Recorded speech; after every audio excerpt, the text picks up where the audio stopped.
Tell me, how many times are you going to let a possible future plague your current mind? Now, if you're in a busy spell in your life and you feel like you can't catch a break or even a breath, you might want to start structuring your days a little differently. And so I'll give you an example as to what I mean by this. A while ago, I went on a pretty long road trip with a few friends. And since the length of the trip was pretty immense, we took turns driving. I mean, obviously, who wouldn't do that? So we're on the final stretch of this drive, and it's time to switch drivers. Now, this last driver, we'll call him Doug, was abnormally worried about getting pulled over. And so for the rest of the drive, he didn't go a mile per hour over the speed limit. He set the cruise at exactly what the speed limit was and went at that speed for the rest of the trip. And I remember we were making fun of him, calling him a pussy for not even going 5 over or whatever. Especially me. I was probably making the most fun. But the idea of getting pulled over really stressed Doug out. He explained to us that even if he were to speed, we wouldn't be saving that much time. And to be honest, he was right. But the interesting thing about this story is the entire time we drove, we didn't see a single cop. At least when Doug was driving.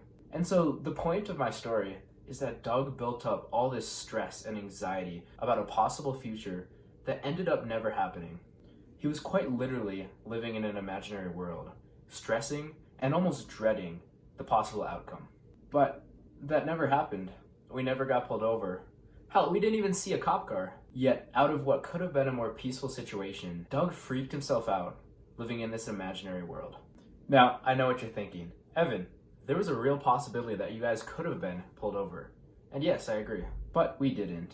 And so that scenario that Doug stressed himself out over was imaginary. And the interesting thing about this story is we experience this Doug moment all the time. I'd assume it happens daily for you. It certainly does for me.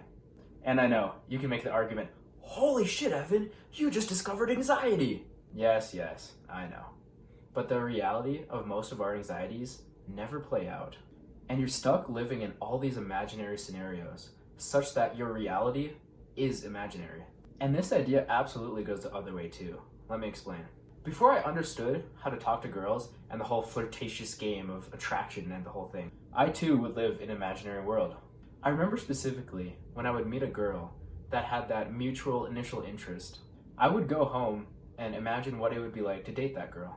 Even though we just met, I would get excited over this possibility of a future relationship. But more often than not, it didn't go anywhere. And funny enough, when I met my first girlfriend, she was the first person I didn't try to unrealistically romanticize. And it ended up working beautifully. We had a great relationship. Now, is the reason we went further than the talking stage because I didn't romanticize her?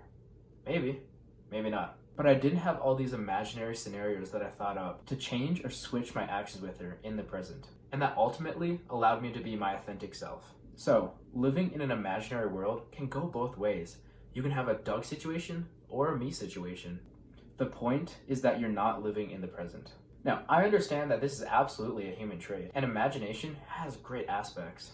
But I think when it's done excessively, especially when it stresses you out or unrealistically elevates your desires, it can be quite dangerous. And so here are some methods to exist more in the present and stress yourself out a lot less. A lot of our anxious thoughts come from the idea of, what if this happens? What if that happens? It's literally anxiety. And some of these scenarios that you think up of absolutely need to be addressed because they are possibilities that could happen. But what I would say is choose a time to do so. Literally set aside a time that you can both plan your day and plan when you're going to think of these scenarios that will come up as a result of the plans you made for that day.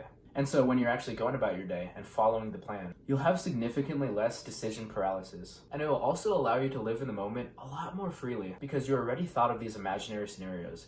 So you can focus on the task at hand. And on top of that, these imaginary scenarios won't come out of nowhere and they won't ruin your day because you already thought of them. Because when you live out these unexpected scenarios, I'd argue that you'd be more stressed as it's almost like a surprise to you, even if the scenario never happens. So plan out your day so you can minimize these excessive, unrealistic scenarios that usually don't even happen in the first place. I'm rooting for you.